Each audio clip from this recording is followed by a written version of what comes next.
College आने से पहले मुझे लगता था प्लेसमेंट बहुत सिंपल है, थोड़ी सी स्किल सीखो, थोड़ा एप्टीट्यूड क्लियर कर लो, एक इंटरव्यू होगा जिसमें तुम जॉब निकाल लोगे एंड लाइफ सेट हो गई इसके बाद। Simple right? सुनने में कितना मजेदार, कितना मस्त लग रहा है। लेकिन कॉलेज आके एक चीज समझ आती है, हम प्लेसमेंट को इवेंट की तरह समझते हैं, जबकि रियलिटी में प्लेसमेंट एक पूरा प्रोसेस होता है, और एक ऐसा प्रोसेस जो फाइनल ईयर में स्टार्ट नहीं होता है, जो फर्स्ट ईयर से ही चालू हो चुका होता है। और वीडियो के एंड तक तुम्हें समझ आ जाएगा कि प्लेसमेंट सीजन में स्टूडेंट का सबसे बड़ा प्रॉब्लम कोडिंग या एप्टीट्यूड नहीं होता है, वो कुछ और होता है।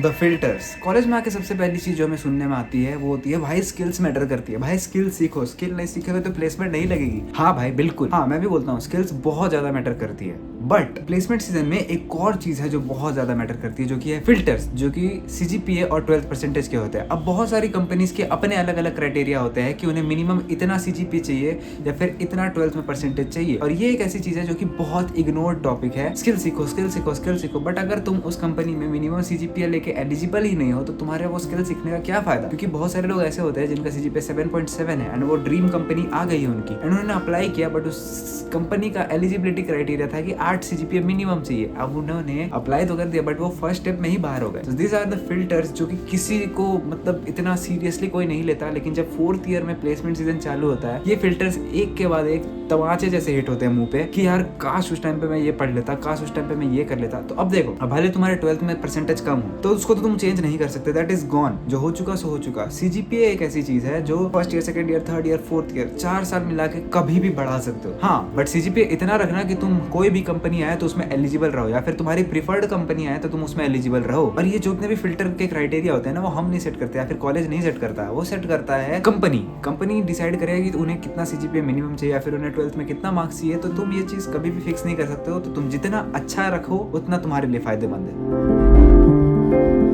कॉलेज आने से पहले दिमाग में एक ही चीज आता है, हम एक वीडियो देखते हैं a day in my life at Google as software engineer, और हमें लगता है कि बस यही है मेन लाइफ। एक सॉफ्टवेयर इंजीनियर का रोल, डेवलपर, बिग ऑफिस, बढ़िया सा मैकबुक, बहुत बढ़िया सैलरी। लेकिन प्लेसमेंट सीजन में एक अलग सी रियलिटी सामने आती है। हर प्लेसमेंट कोडिंग का रोल या फिर टेक रिलेटेड रोल नहीं होता है, कई सारे रोल्स होते हैं। Operation, customer support, business development, यहाँ तक कि कोल्ड कॉलिंग। हाँ, लोग कॉल पे गाली खाते हैं as a name of placement. बहुत सारे क्राइटेरिया। अगर तुम टियर 3 या फिर कोई प्राइवेट कॉलेज चले जाओ, एक मेजर सेगमेंट 30 to 40% ऑफ लोग इसी टाइप के कंपनीज में प्लेस होते हैं। और उस टाइम पे पहली बार रियलाइज होता है प्लेसमेंट और ड्रीम जॉब दोनों सेम चीज नहीं होती। सिर्फ इसीलिए कि किसी स्टूडेंट का प्लेसमेंट हो गया, जरूरी नहीं है कि उसे वो जॉब मिल गई जिसके बारे में उसने सपने देखे थे या फिर जिसका उसने उस दिन व्लॉग देखा था, अ डे इन माई लाइफ वाला। तो तुम अपना फ्यूचर स्टार्टिंग से ही डिसाइड करके आना कि मैं इस जॉब रोल के अलावा किसी जॉब रोल में अप्लाई नहीं करूंगा। एंड जो भी कॉलेज में तुम जा रहे हो, सीनियर से जाके इंटरैक्ट करो लिंक्डइन पे या फिर कहीं पे भी कि ऐसे टाइप के रोल्स कितने आ रहे हैं उस कॉलेज में। अगर कम आ रहे तो वो कॉलेज बहुत बढ़िया है, अगर ज्यादा आ रहे तो उसमें तुम्हें अपना टेक रोल डिसाइड कर लेना है कि मैं इस रोल से नहीं भटकूंगा। चाहे मुझे नॉन टेक में 10 लाख, 12 लाख, 25 लाख भी मिल जाए, फिर भी मुझे जो रोल में नौकरी करनी है मैं उसी रोल में जाऊंगा। क्योंकि एक बार तुम ये ऐसे रोल चूज कर लेते हो, customer service and all that वाले, तो तुम उसकी एंडलेस लूप में फंस जाते हो और वहां से तुम कभी टेक में स्विच नहीं कर पाओगे। और जो तुमने सपना देखा था ना कि गूगल में काम कर रहा हूँ और ये कर रहा हूँ, वहां तक तुम कभी पहुंच ही नहीं पाओगे कि तुम अपनी कोडिंग वाली स्किल्स छोड़ दोगे और वो sales cycle and all that loop में फंसे रह जाओगे।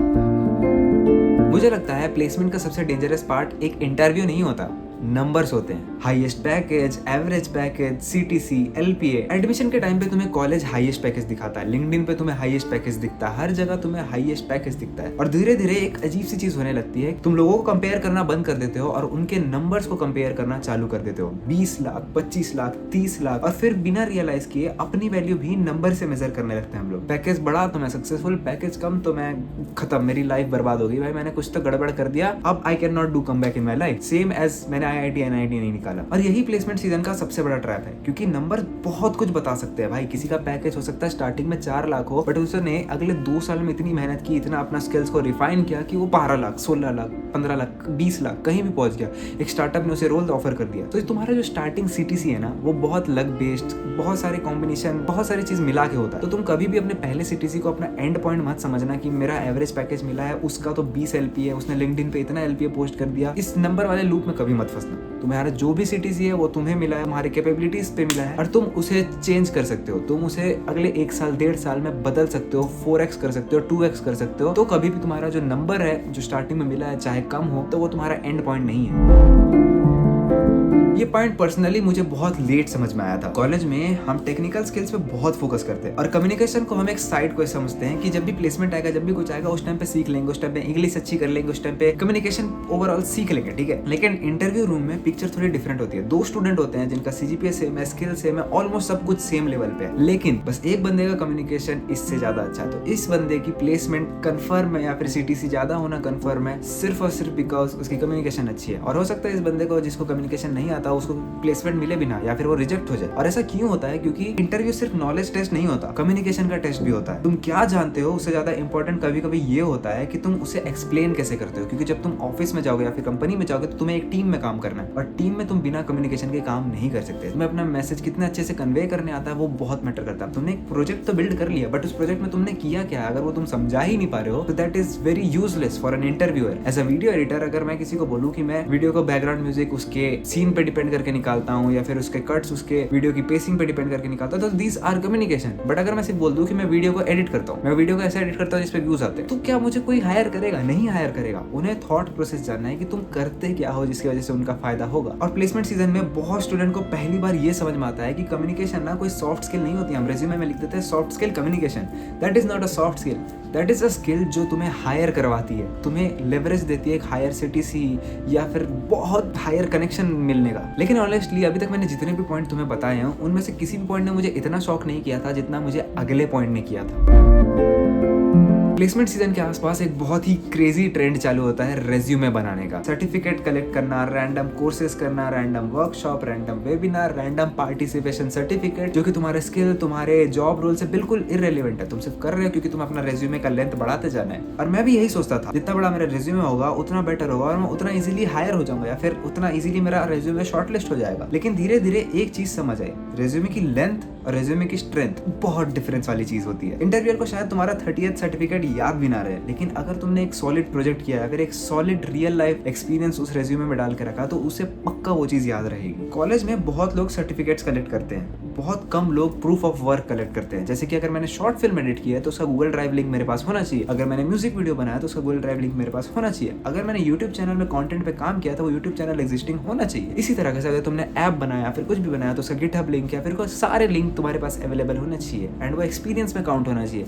वही सारी जो प्रैक्टिकल या फिर रियल लर्निंग है ना, वो इंटरव्यू में सर्टिफिकेट से लाख गुना ज्यादा काम करती है। दोनों चीजों में बहुत बड़ा अंतर है। एक चीज बताता है कि तुमने कोर्स सीखा है, दूसरा चीज बताता है कि तुमने कोर्स सीखा है और उससे सीख के कुछ चीज बनाई है जो चीज को तुम फ्यूचर में जाके यूज कर सकते हो। Brand value. इंटरनेट पे शायद प्लेसमेंट से रिलेटेड इससे बड़ी डिबेट है ही नहीं। तो क्या कॉलेज का टैग मैटर करता है? हाँ, बिल्कुल मैटर करता है। क्या बेटर कॉलेजेस में बेटर अपॉर्चुनिटीज मिलती है? हाँ, बिल्कुल मिलती है। लेकिन गारंटी नहीं भाई, गारंटी तुम्हें कहीं नहीं मिलती। इसका अगर तुम IIT खड़गपुर के हो, IIT बॉम्बे के हो, तो इसका मतलब ये नहीं कि तुम्हारे पास सिर्फ वो टैग है इसलिए तुम प्लेस्ड हो जाओगे। और प्लेसमेंट सीजन में ये रियलिटी बहुत क्लियरली दिख जाती है। अच्छे कॉलेजेस में भी स्टूडेंट स्ट्रगल करते हैं और एवरेज कॉलेजेस में भी स्टूडेंट अमेजिंग अपॉर्चुनिटीज लेके निकल जाते हैं। इतना याद रखना कि जो तुम्हारा कॉलेज है ना, वो तुम्हारे लिए डोर्स ओपन कर सकता है, लेकिन उस डोर के अंदर चल के जाना तुम्हारा काम है भाई। वो कॉलेज तुम्हें ना धक्का देने वाला ना कुछ करने वाला, बस वो गेट खोल के छोड़ देगा। इन टर्म्स ऑफ कॉलेज, तुम अपने कॉलेज में जितनी अपॉर्चुनिटीज मिल रही हो उतना को ग्रैब करने का ट्राई करो। ये मत सोचो कि उसके पास इस कॉलेज का टैग है इसलिए वो सिलेक्ट हो रहा है। सब अपने स्किल्स, अपने कम्युनिकेशन, अपने कैपेबिलिटीज के बेसिस पे सिलेक्ट होते हैं, ना कि उस कॉलेज टैग के वजह से। यहाँ पे लोग ऐसे भी हैं जो IIT का टैग लेके अनप्लेस्ड है, यहाँ पे लोग ऐसे भी हैं जो Tier 3 का टैग लेके गूगल में है। तुम्हें सारे प्रजाति के लोग मिलेंगे। तुम्हारा पहला रिजेक्शन, हाँ, तुम्हें रिजेक्शंस मिलने वाले हैं। स्कूल में फेल हुए तो नेक्स्ट एग्जाम आ जाता है, कॉलेज में फेल हुए तो नेक्स्ट सेमेस्टर आ जाता है। लेकिन प्लेसमेंट में रिजेक्शन थोड़ा अलग होता है भाई, क्योंकि पहली बार लगता है शायद प्रॉब्लम पेपर में नहीं थी, प्रॉब्लम मुझ में थी। तो जब भी तुम पहली बार रिजेक्ट होता है ना, तो तुम अपने आप को ब्लेम करने लगते हो कि शायद मैंने ये नहीं किया, शायद मैं ये 4 साल ये स्किल सीख लेता तो मैं बहुत अच्छा निकलता। तुम अपने आप पे सारा ब्लेम डाल देते हो, जो कि बहुत डिफरेंट होता है। एंड इस चीज का प्रेशर बहुत सारे लोग अगले 10 इंटरव्यूज में फॉलो करते हैं, जिसकी वजह से उनके अगले 10 कंपनीज वेस्ट हो जाती है जस्ट बिकॉज उनका पहला इंटरव्यू खराब गया था। तुम अपना प्लेसमेंट सीजन ऐसा चालू करना है कि तुम्हें प्रिपेयर रहना है कि हाँ, तुम रिजेक्ट हो सकते हो। That is a reality. अगर 200 बच्चे प्लेसमेंट में बैठ रहे हैं तो उसमें से शायद 20 ही शॉर्टलिस्ट होंगे। वो जो 180 बच्चे रिजेक्ट हुए, अगर वो सेम डिप्रेशन में चले जाए, सेम ओवर थिंकिंग में चले जाए कि यार मैं रिजेक्ट हो गया, तो वो कभी आगे बढ़ ही नहीं पाएंगे। और ऐसे करके कितने सारे बच्चे अनप्लेस्ड ही रह जाएंगे। तो हमेशा एक बात याद रखना कि जब भी तुम इंटरव्यू में बैठो, हमेशा चाहे तुम 2 बार रिजेक्ट हुए हो, 10 बार रिजेक्ट हुए हो, जो भी तुम्हारा नेक्स्ट इंटरव्यू है, तुम उसमें इस कॉन्फिडेंस से बैठना कि अगर कंपनी ने तुम्हें हायर नहीं किया तो वो तुम्हारा लॉस नहीं है, वो कंपनी का लॉस है। उसने बहुत डेडिकेटेड बंदा या फिर बहुत स्मार्ट बंदा लूज किया। एंड इस डिल्यूजन में रहो या फिर कुछ भी रहो, बट तुम्हें हमेशा अपनी कॉन्फिडेंस में बैठना है और ये सोचना है कि चाहे जो भी हो जाए मैं बेस्ट, मैं ये इंटरव्यू निकाल सकता हूँ।